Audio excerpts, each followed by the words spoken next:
Bienvenue à vous sur le plateau de la matinale de TV Vendée. Vous avez 26 minutes devant vous. Eh bien écoutez, ça tombe très bien. On a plein de choses à vous dire en 26 minutes. On va faire le tour de l'actualité de ce mercredi 4 juin notamment. On aura quelques infos météo aussi. Vous allez voir que le temps se dégrade un peu par rapport au début de semaine que nous avons eu. Et puis si vous êtes avec nous ce matin également, aussi bien sur le bon vieil écran de télévision, j'allais dire sur tous les écrans de TV Vendée, notre site internet ou notre chaîne YouTube, vous aurez aussi notre invité du jour qui est aujourd'hui Manuel Guibert, c'est le maire de Fougeray. Monsieur le maire va venir nous parler de Fougeray historique, qui est un événement qui est organisé en fin de semaine samedi pour retracer l'histoire de Fougeray du 15e siècle jusqu'aux années 1950, et ceci grâce à un livre qui est sorti justement sur l'histoire de la commune. Nous détaillons tout ça ensemble aujourd'hui. Du côté de l'actualité proprement dite, eh bien, je vous propose de prendre aussi la direction du lycée Adeline Boutin. C'est à Saint-Gilles-Croix-de-Vie. Sur place, 4 apprentis préparent actuellement leur fin d'année avec une attention toute particulière. Ils ont décroché leur place pour la finale nationale des meilleurs apprentis de France. Ce sera à partir du 26 juin à Strasbourg, et donc on a suivi leurs derniers entraînements au lycée. Nous revenons aussi sur cette annonce ce matin concernant la sécurité publique à La Roche-sur-Yon. Un commissariat commun aux polices nationales et municipales a donc été présenté. Une feuille de route détaillée également a été annoncée pour les 10 prochaines années. Le nombre de caméras devrait par exemple être doublé dans les rues de la ville-préfecture. Et puis nous évoquons aussi cette rencontre ce matin avec Arba des Tornes. Le groupe plutôt connu pour faire vivre des musiques traditionnelles vendéennes s'attaque cette fois-ci à Jean de La Fontaine avec un tout nouveau spectacle dont ils viennent de jouer la première devant des enfants de Pouzauges. Pour réagir à la matinale, voilà, on reste sur ces belles images d'Arba des Tornes en pleine résidence et ensuite en spectacle. C'est très sympa, vous allez voir. Pour réagir à la matinale, eh bien, le numéro, vous le connaissez, le 06 84 54 77 23, 06 84 54 77 23. Un petit SMS, un petit WhatsApp pour nous dire comment ça va chez vous en ce mercredi matin. Alors j'espère que ça va bien et que vous avez le moral au top, parce qu'on va regarder la météo maintenant. C'est une journée un petit peu grise quand même qui s'annonce, grise et pluvieuse. On a notamment eu dans le centre de la Vendée de beaux crachins, dirons-nous, en ce début de journée. Dès ce matin, donc de la grisaille, quelques gouttes aussi à Noirmoutier et dans le pays de Chantonnay. Des températures qui sont comprises entre 16 et 18 degrés cet après-midi. Ce sentiment d'averse faible se généralise. Le soleil devrait quand même se montrer par bribes. Vous pouvez sortir un petit peu au-dessus de nos îles notamment et dans le centre du département de La Roche-sur-Yon à Chantonnay. Quant aux températures, ça ne va pas beaucoup grimper. 19 dans les terres, 18 sur le littoral. Du côté des horaires de marée, eh bien, je vous propose nos 4 rendez-vous du jour du côté des Sables d'Olonne. La prochaine pleine mer, elle est en milieu de journée. Il sera 13h05 au Sable d'Olonne, 13h09 à Noirmoutier. Quant à la prochaine basse mer, si vous voulez partir à la pêche à pied, eh bien, direction 18h34, vous voyez, du côté des Sables d'Olonne. Et il sera un petit peu plus tôt, je crois, du côté de Noirmoutier. Soyez vigilants, les coefficients sont encore assez faibles, voire très faibles. Donc si vous voulez emprunter le Gois, approchez-vous au mieux de cette heure de basse mer pour traverser en toute sécurité entre le continent et l'île de Noirmoutier. Notre carte des marchés à présent, avec nos 3 rendez-vous choisis en ce mercredi. Je vous propose de partir du côté de l'hébergement, séjour de foire mensuelle, jusqu'à 12h30, place du marché. À Comquier, vous avez rendez-vous place de l'église, comme tous les mercredis et tous les samedis matins. Et à Luçon, eh bien, rendez-vous au Halles, à l'abri, jusqu'à 12h30. Du côté de notre éphéméride, eh bien, je vous propose une bonne fête aux Clotilde. Aujourd'hui, c'est votre journée, les filles. Un dicton qui est très sympa à la Sainte Clotilde: de fleurs en buisson, abeilles butinent à foison. Voilà, regardez dans votre jardin ou sur votre balcon. Le soleil, quant à nous, est avec nous au-dessus des nuages. Vous connaissez le principe, jusqu'à 21h54 aujourd'hui. Quant à l'anecdote, eh bien, Ça fait 1 an, et ça passe très très vite, hein. Ça fait déjà 1 an, jour pour jour, que la flamme olympique a traversé le territoire vendéen. Vous étiez peut-être devant votre écran, devant notre matinale que nous avions fait, spécialement pour l'événement en compagnie de notre consultant olympique maison, à savoir Benoît Pinault.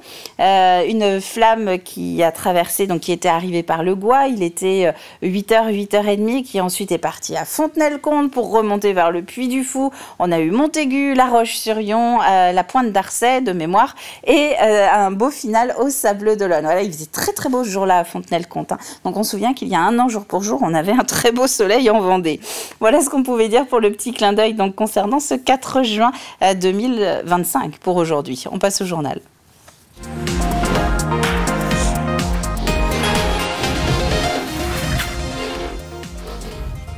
Et puisque nous sommes dans les dates, eh bien c'est la dernière ligne droite pour les enfants à l'école. Dans 1 mois, très exactement, nous serons au dernier jour de l'année scolaire, le 4 juillet. Mais d'ici là, il reste quelques échéances très importantes. Nous avons notamment le bac qui va commencer pour les filières générales et technologiques à la fin de fin de semaine prochaine.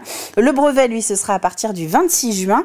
Et ce même 26 juin, 4 apprentis du lycée Adeline Boutin à Saint-Gilles-Croix-de-Vie seront à Strasbourg pour tenter de décrocher le titre de meilleur apprenti de France. C'est la première fois qu'autant d'élèves de cet établissement accèdent simultanément à la phase finale du concours. Alors vous allez le voir, évidemment, tout le monde se prépare assidûment. Louise Viager. Cette fois-ci, souder 2 pièces de cuivre à l'étain n'est pas si banal pour Lucas. Dans quelques semaines, il présentera sa maquette à la finale nationale du concours de meilleur apprenti de France. C'est pour permettre, de pouvoir souder ma cigogne. Parce que ça représente l'Alsace. Puis vu que le thème du concours, c'est le Grand Est. Comme lui, Arthur, Nolan et Valentin ont aussi obtenu la médaille d'or au niveau départemental puis régional. Alors pour la finale nationale, ils améliorent leur maquette qui simule la partie électrique d'une maison et d'un garage. Actuellement, je suis en train de câbler les fils pour faire un volet roulant et un interrupteur bouton poussoir pour alimenter un downlight, donc un luminaire. Et ensuite, je passerai à monteron, donc c'est-à-dire la partie où il faut vraiment que ça soit bien propre, bien lisse et que ça soit au maximum le plus droit possible. Le câblage, le façonnage ou la cotation doivent correspondre à des critères très précis. Pour réussir, ils s'investissent le soir après les cours ou chez eux pour réaliser un dossier technique à présenter au jury. Une organisation à part, il y a un emploi du temps qui est créé pour eux, donc ils sautent un petit peu de cours en matière générale parce qu'ils c'est une organisation qu'on a faite avec l'équipe pédagogique et l'objectif c'est que ce soit le plus carré possible, quoi. Maxime avait déjà accompagné un élève l'année dernière jusqu'à ce niveau de sélection. 1 an plus tard, ils sont 4 à prétendre au titre de meilleur apprenti de France. Nous, c'est une fierté avant tout parce que c'est des jeunes qui sont souvent un peu perdus quand on les reçoit et là, quand ils aiment leur métier, ils s'épanouissent, ça se ressent dans le travail, ça ressent dans le comportement. Profs et élèves seront à Strasbourg le 26 juin prochain. Un concours qui pourrait bien offrir des opportunités professionnelles à ces jeunes. De nouveaux objectifs en matière de sécurité à La Roche-sur-Yon. Une feuille de route sur 10 ans vient d'être présentée par la ville à l'occasion de la signature de conventions, dont l'une qui concerne donc la révision du schéma local de tranquillité publique, un schéma mis en place en 2023. Un doublement des moyens a été annoncé avec la présence de 40 policiers à terme et de 300 caméras dans les rues de La Roche-sur-Yon. Il y en a un peu plus de 140 aujourd'hui, ainsi qu'un commissariat commun aux polices municipales et nationales. Avec monsieur le préfet, nous avons lancé il y a quelques mois maintenant l'idée et le projet de construire un nouveau commissariat qui rassemblerait à la fois les forces de police municipales et les forces de police nationales dans un même bâtiment, avec des secteurs bien évidemment séparés, puisqu'ils n'ont pas les mêmes patrons, mais avec des services communs. Quand nous allons recruter 2 agents qui viennent avec des chiens, ils seront aussi à la disposition de la police nationale. Nous avons aujourd'hui 200 et quelques caméras, nous allons en avoir, je l'espère, 300 dans les années qui viennent, nous allons avoir 40 policiers municipaux. Eh bien, tout ça, ça doit se réunir autour d'un projet commun, et cette facilité de projet commun, ça se traduit par un commissariat en commun. Et l'autre convention officialise un partenariat entre la justice, la police nationale, le bailleur social Vendée Habitat et les services municipaux. Elle concerne la mise en commun d'informations pour mieux cibler les délinquants qui sont impliqués notamment dans du trafic de drogue. Puisqu'on parle de sécurité, un mot aussi sur cette probable prochaine visite ministérielle. Elle a été annoncée par Yannick Moreau en début de semaine. Bruno Retailleau serait au Sables d'Olonne vendredi sur le thème de la sécurité publique. Il devrait notamment aller à la rencontre, là aussi, des policiers nationaux et municipaux. C'est l'aboutissement d'un travail de près de 3 ans. Aux Herbiers, depuis quelques mois maintenant, une partie de l'EHPAD des Genêts en Fleurs est devenue UPHA, une unité pour personnes âgées handicapés, 12 places adaptées destinées à des résidents d'une 60aine d'années environ, des personnes qui étaient déjà en institution. C'est une équipe qui est formée différemment, puisqu'on a une éducatrice spécialisée, on a une AMP, on a des aides-soignantes. Et puis on va avoir un projet un peu différent, avec plus de sorties à l'extérieur. On va avoir beaucoup d'animations aussi en rapport avec l'EHPAD, puisqu'ils peuvent aussi participer aux animations auxquelles nos personnes âgées participent. Donc à la fois, voilà, c'est des activités de leur côté, des activités au sein de nos EHPAD. C'est la fluidification, en fait, des parcours des personnes handicapées dans le cadre du logement. Et puis ça permet aussi de répondre à cette volonté qu'a le président du département, Alain Leboeuf, sur cette capacité qu'on a de vivre ensemble. On parle beaucoup d'inclusion. Eh bien, on voit ici que l'enjeu qui est commun, c'est celui du vieillissement, aussi bien pour des personnes qui ont vécu dans un milieu ordinaire que celui qui ont été dans un parcours du handicap. Et cette création d'unité fait suite à un appel à projet qui avait été lancé par le département. Le prochain sera au mois de septembre. La 18e édition de Foot Océane approche. Ce sera le 14 juin prochain. Le principe restera le même. 5000 jeunes de 7 et 8 ans vont se rencontrer sur la grande plage de Saint-Jean-de-Mont le temps d'une marée basse. Des jeunes footballeurs qui arrivent de Vendée, évidemment, mais aussi de Loire-Atlantique, du Maine-et-Loire, de Mayenne et de Sarthe. Et si l'événement commence à 11h30 cette année, le travail en amont est chronométré et presque bien rodé. Bien rodé, oui, oui et non, parce que vous savez, quand on a l'habitude de faire des choses, on aurait tendance dans la routine à oublier l'essentiel. Donc on y fait très attention, mais c'est vrai que la 18e nous permet de s'asseoir sur des critères qu'on connaît, mais bon, on a quand même 200 bénévoles qui se partagent en équipe, qui ont vraiment des missions vraiment très importantes pour que tout se déroule à la perfection. Et il y a une marraine et un parrain. La marraine, c'est Maureen Cosson, capitaine du FC Nantes. Le parrain de cette 18e édition de Foot Océane est Gaëtan Charbonnier, un ancien joueur de Ligue 1 et de Ligue 2. Quittons le littoral pour prendre la direction de Pouzauges à présent. C'est là que le groupe vendéen Arbat des Tornes a posé ses valises le temps d'une résidence. C'était à la salle de l'Échiquier. Les musiciens ont peaufiné et présenté leur nouveau spectacle. Un spectacle consacré cette fois-ci à Jean de La Fontaine. 7 fables sur les 240 qui existent, mises en récit et en chanson. Louise Viaggi.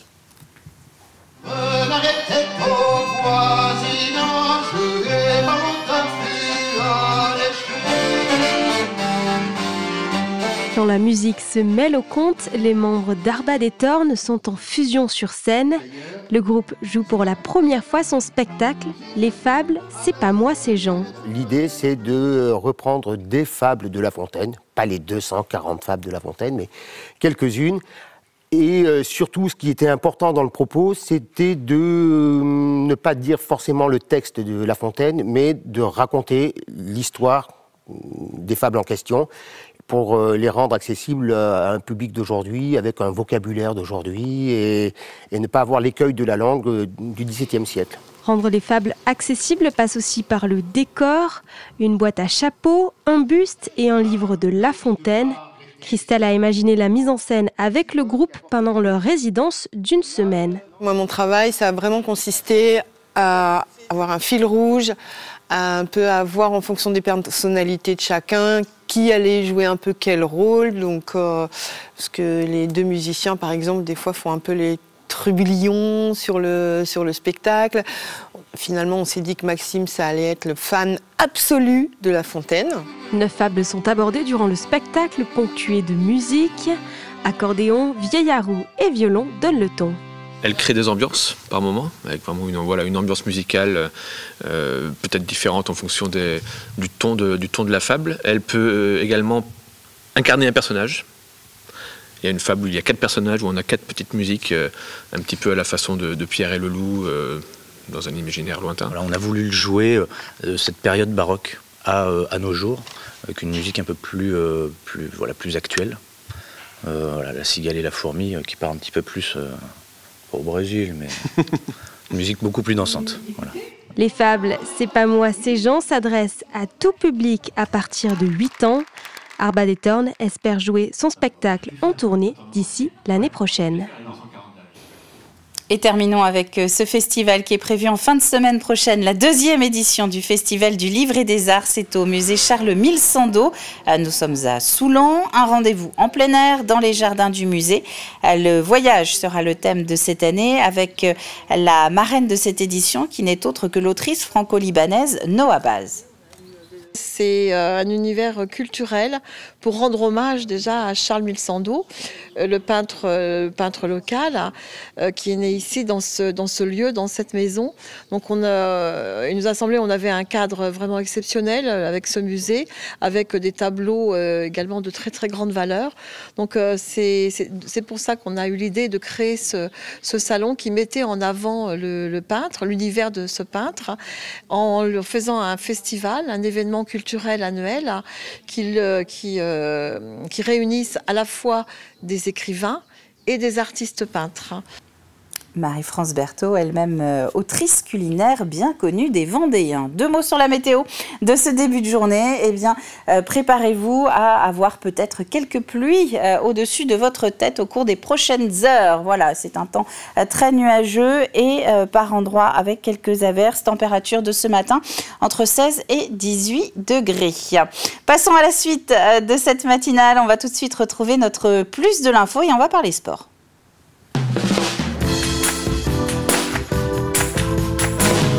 Handi-tennis plus précisément, je vous disais tout à l'heure que nous sommes à J+1 an, jour pour jour, après le passage de la flamme olympique en Vendée. Mais y a-t-il justement un effet post-JO, notamment sur la section handi-tennis? Eh bien, la réponse, c'est maintenant.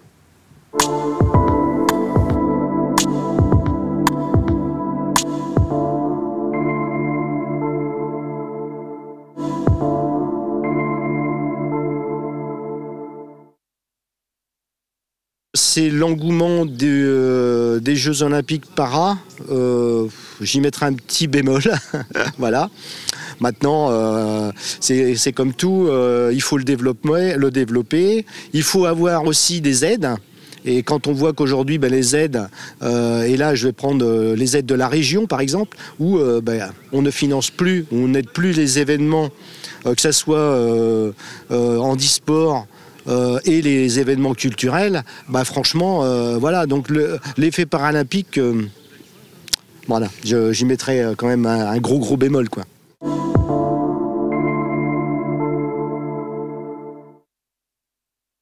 C'est qu'une galère, les sponsors, c'est un truc de ouf.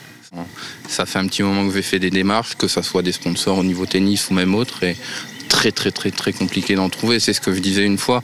Le problème aussi, c'est qu'ils sponsorisent en fait un individu. Et donc c'est compliqué aussi, je me mets à leur place et c'est compliqué de se dire on va miser sur cette personne sans avoir forcément un véritable retour sur investissement. Donc c'est quelque chose de difficile. Moi, du coup, autour de Montpellier, j'ai quelques sponsors qui me suivent, mais c'est sûr que c'est un boulot à part entière. Il y a le tennis, mais aussi tout ce qu'il y a à côté, et c'est sûr que c'est pas facile à trouver, mais on fait en sorte d'essayer que ça nous paye les saisons et d'être suivi sur plusieurs années. Alors, pas encore. Moi, j'ai commencé l'année dernière le tennis fauteuil, donc ça fait qu'1 an que je joue, mais l'idée c'est ça. Donc dans pas longtemps, on devrait pouvoir y arriver peut-être. Je pense que le top 10, top 15 réussissent à en vivre. Après, on en vit grâce aux sponsors, en fait. C'est les sponsors qui nous permettent, en fait, que le tennis ne nous coûte rien et en fait, qu'on puisse derrière avoir un peu de revenus. Ouais. It's not possible maybe for top 10, top 20 player, but for us in Croatia, I have my ordinary job. I'm employed 14 years already, so I'm working with insurances and also have some house renting on the island of Brač. It is in front of Split, so we need to earn to live, so it's not easy.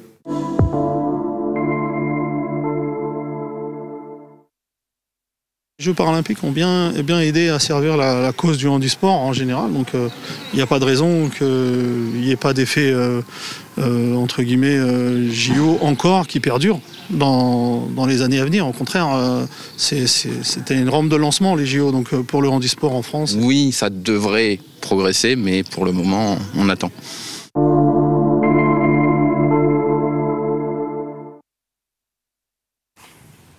Voilà donc pour cet effet post-JO qui est encore à démontrer. Comme on est mercredi, maintenant je vous propose de partir au cinéma.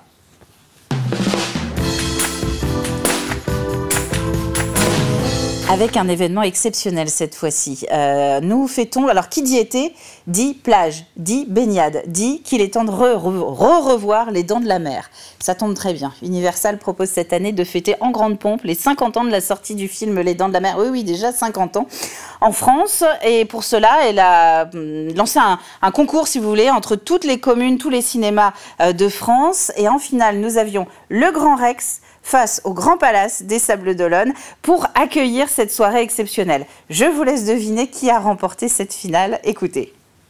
On va fêter pour la France les 50 ans des Dents de la Mer, qui est sorti donc en 75, qui depuis 50 ans effraie les petits et les grands.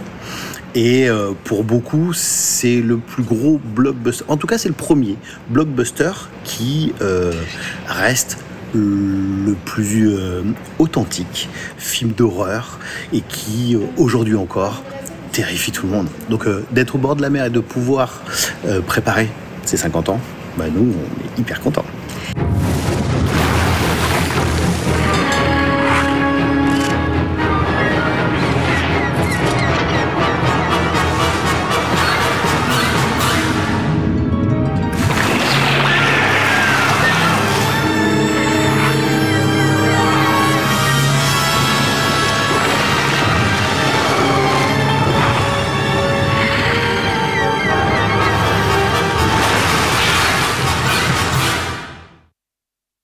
C'est la soirée Universal, c'est unique en France.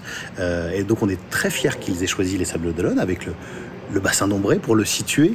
C'est une plage qui est incroyable, qui sent les années 70, qui a été un bassin qui a été refait dans les années 70. Le phare qui est juste derrière, c'est le dernier phare qui a été construit en France dans les années 70. Donc là, on est vraiment dans l'esprit. Et puis, on a proposé quelque chose qui ne se fait pas habituellement. C'était pas d'un plein air qu'on voulait, c'était de dire qu'est-ce qui dans un cinéma nous freine pour faire des soirées. Déjà que c'est en intérieur. Et puis les Dents de la Mer, si on le fait pas au bord de la mer, voire même dans l'eau, parce que on a la chance, cette petite plage, c'est un écrin. Ça fait 1000 mètres carrés et le bassin fait 5000. Donc c'est complètement protégé, c'est extraordinaire. Comme c'est complet et qu'il va y avoir qu'une centaine de places à la fin de ce reportage, on a décidé avec Universal de faire une séance tous les jours à 19h avec quelques animations directement dans le bar du cinéma. 19h, c'est une heure intelligente. Je vous laisse imaginer pourquoi. Et dès qu'on a fini l'apéro, on peut aller en salle. Donc tous les jours, et notre partenaire, un des partenaires, c'est Kiabi, a fait une capsule autour du film et on offrira des t-shirts lors de ces séances Voilà. En fait, c'est vraiment un bon esprit. On veut comme ça que nage tout le long de juillet et peut-être août sur une belle vague de succès et qu'on remette, parce que c'est intemporel, les Dents de la Mer. Et donc, vous l'avez entendu, toutes les places ont été vendues, mais si vous regardez cette matinale, vous allez avoir l'info. 100 places vont être remises en vente aujourd'hui, ce matin, sur le site du Grand Palace, justement, eh bien pour fêter un petit peu la diffusion de cette interview dans la matinale. Donc, si vous êtes intéressé et disponible pour assister donc à cette soirée exceptionnelle Les Dents de la Mer au Sables d'Olonne, direction le site du Grand Palace pour acheter votre place. Un mot sur le jeu, sur le temps qu'il nous reste. Je vous rappelle la question de cette semaine. Quel est ce produit local prisé pour ses qualités nutritionnelles? On en cultive en Vendée. L'indice du jour, elle se consomme crue, sinon elle perd toutes ses propriétés. Voilà, cela se consomme cru, sinon il n'y a plus de propriétés nutritionnelles dans ce produit que nous cherchons. À la clé, c'est notre partenaire, le parc de Pierrebrune à Mervan, qui met 4 passes aventuriers en jeu. Donc notre gagnant tiré au sort parmi les bonnes réponses vendredi après-midi repartira avec 4 entrées pour le parc de Pierrebrune. Voilà ce qu'on pouvait dire. J'avais lancé le pari de faire le tour de l'actu en 26 minutes. J'espère qu'il est rempli.